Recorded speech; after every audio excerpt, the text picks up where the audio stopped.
video features adult language. No matter the character featured in the video, nor what movie or series they are from, this video is not meant for children. I repeat, this video is not meant for anyone under the age of 13. This video was not made for anyone under the age of 13. This figure comes to us from the Neca eBay store. Collector grade figures for collector friendly prices.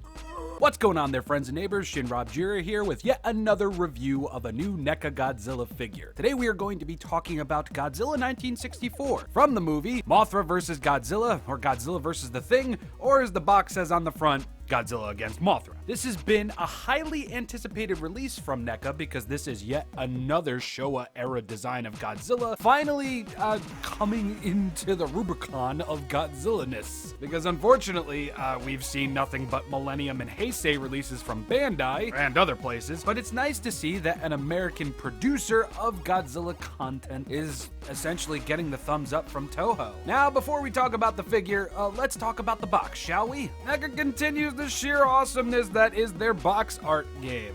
In front of the box, we got the poster, Mothra vs. Godzilla. And as you can see, I was not tripping. It does say Godzilla against Mothra. We have the cast down here. Got a picture of Godzilla. Got Godzilla firing his atomic mist and lederhosen at Mothra up here. And we even have little music notes at the top of the box over here. You know, for the song Masuraya, Masura. Stuff and stuff, and some stuff. You're not a real Godzilla fan for not knowing the words. Yeah, fuck off. Here we have the side of the box with the front of the box on the side of the box. Godzilla against Mothra again. 65 years of Godzilla. Gonna get the exact same thing on the other side. And on the back, we have pictures of this beautiful, beautiful figure, and we have a read up. You can pause it now if you want to. I've got a lot to cover today. So on the inside of the cover of the box, you are going to see a picture of this lovely, lovely figure. And on the inside of the box, you are going to see a picture of the Mothra egg being surrounded by that crowd of people on the beaches of Japan. Now, I really like that we got the little two Mothra larvas right here kind of eclipsing the window, along with the adult Mothra up here kind of eclipsing the window. That's very cool. I really do enjoy that. I like that we have the beach setting as the major theme on the inside of the box. But other than that, that's essentially just the box. Let's take a look at the figure now, shall we? Neca have yet again knocked this Godzilla figure right out of the park. Detail-wise, paint-wise, this thing is exactly what it needed to be, and it came out great with very, very, very, very, very little complaints from me. I've got one little complaint with this figure, but I think that's just my lack of knowledge and common sense, but we'll get to that eventually. First off, let's talk about articulation. And we're gonna go through this really quickly because you should know by now. Alrighty, up first, Godzilla's head. He can look down about that far. He can look up about that far, and you can spin his head all the way around. You're going to get the same kind of all-around movement on Godzilla's neck.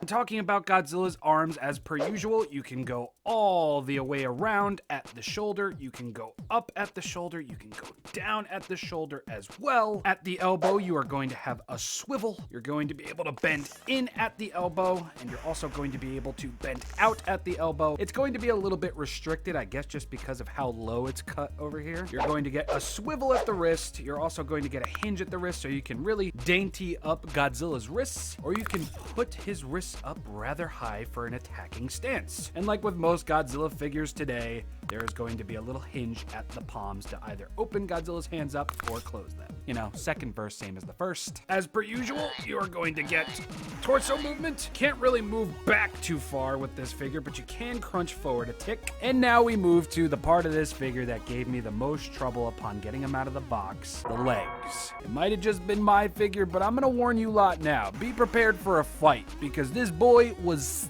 stiff. Take that however you may.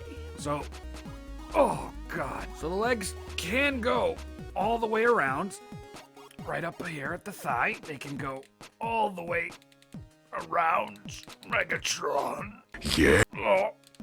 At the knee, you can kick forward at the knee like that, and you can bend at the knee like that as well. You're also going to get a swivel at the ankle, and you're also going to be getting a little bit of poseability movement at the ankle as well. Just so I don't have to torture myself, I'm only going to do that with the one leg. Now when it comes to the tail, this part right here is one singular piece. Nothing new there. You can turn it all the way around. There is no articulation at this segmentation right here. But for the rest of the tail, you're going to get that brand new Neca build for the tail. Very nice. Holds its pose. Can give you a nice little hook at the tail. No droopage whatsoever. A very mighty fine tail. Indeed. Did I mention his mouth can open and close? Not too far?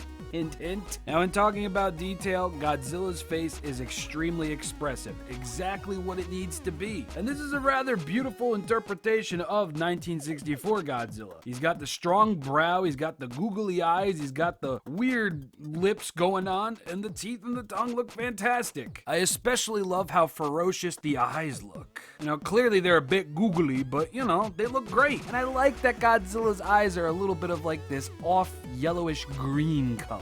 Very, very nice stuff. And talking about Godzilla's fingernails real quick, they are supremely painted, no major goop, and the fingernails are actually rather sharp, so be careful there, why don't you? And thankfully, both sides are painted evenly, so you're not gonna have to worry about posing this boy at an angle to catch his good side. Everything is extremely even here. And then, in looking at this guy's toenails, they're the same color as the fingernails. They're very, very, very well painted. You can even see some streak lines in there for detail. They're fantastic. Not a single sighting of goop anywhere. Now comes the dorsal fins. Godzilla's dorsal fins this time around are truly, truly amazing. I just love how speckled they look. I like that they look like an extension of Godzilla's skin, and they're actually rather solid and kind of sharp, so be careful with these things. I mean, obviously they're rounded off. They're not going to break skin or anything, but you should have seen my hand earlier. Looked like a pin cushion. Seriously, no matter the angle, these dorsal fins look amazing.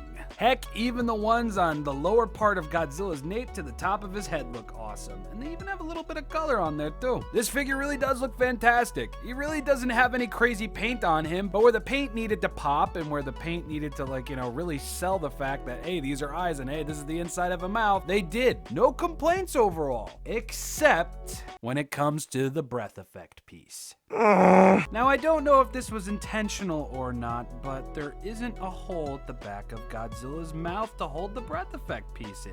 I know it looks like there is, but that's just the hinge for Godzilla's mouth. Now, that's not to say that the breath effect piece doesn't fit in Godzilla's mouth. It most certainly does, as you can see here. But if you're feeling suicidal, you've come to the right place. It really doesn't stay in too well. I mean, it snaps into something. But I will say this, I've never felt more discouraged in applying the atomic breath effect piece to a Godzilla figure. You know, normally with Neca, you do run the risk of scratching the inside of the mouth and the teeth, and you know, normally it's like, who cares? Nobody's going to see that unless you're looking at it. This time around, I really have no urge to display this guy with his atomic breath feature. Plus, considering the massive droop that old 62 got from leaving his atomic breath in his mouth for too long, that's entirely on me, but yeah, I'm thinking twice about these atomic breath pieces. Maybe they do need stands. And in talking about the breath effect pieces, as you can see, 64 over here, it's a little bit darker than 62's. I thought it was just going to be the same breath effect piece, you know, kind of like repackaged, but as you can see, at least I hope so, 64 over here, it's a little bit thinner than 62's. But other than that little baby gripe, Neca has produced yet another fantastic Godzilla figure. I really don't know why this guy came out so stiff like he did, but you know, 15 minutes with the hair dryer ain't gonna hurt nobody. I really would like to know what the deal is with the breath effect piece and why there really isn't a hole at the back of the mouth anymore to like secure it. Is that a major thing? Is it just mine? I mean, you know, it holds it perfectly fine. It's just I'm a little weary about scratching out that glossy mouth paint and those beautiful teeth. That's just me though. So essentially, really, I have no complaints with this figure. There's no weird